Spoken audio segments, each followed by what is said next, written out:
Hello, अस्सलाम वालेकुम। कैसे हैं आप सब? आज मैं लाई हूँ आपके लिए पाए बनाने की तरकीब।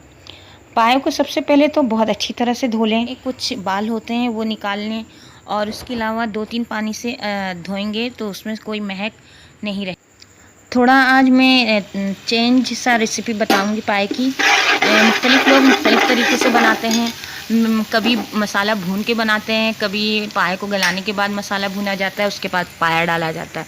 मैं आज जो बना रही हूँ उसमें पहले आप प्याज को हल्का सा गुलाबी कर लें, फिर उसमें टमाटर, अदरक, लहसुन का पेस्ट डाल के भुनें। थोड़ा भुन जाए तो फिर उसके ऊपर आप मसाला और खड़े गरम मसाले में तेज़ पत्ते, लौंग, बड़ी इलायची, छोटी इलायची, दालचीनी, मिर्ची, हल्दी, नमक, इन सब मसालों को थोड़े से पानी में पहले भिगो के रखें। उसके बाद उसको आप प्याज और टमाटर, अदरक, लहसुन की पेस्ट शामिल कर दें और साथ में अगर आप मिलने वाला पाया मसाला भी शामिल कर दें।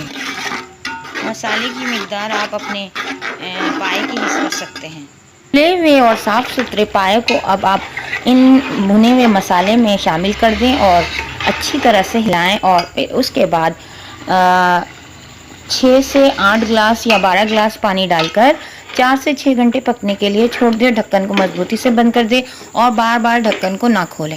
इतने देर तक पकने के लिए मज़ीद पानी चाहिए तो पानी शामिल कर दें और पाए का कलर आपको बताएगा कि ये तैयार हो चुका है।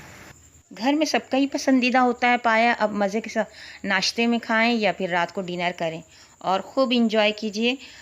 ज़रूर ट्राई कीजिएगा और चैनल को सब्सक्राइब कीजिएगा। Thank you.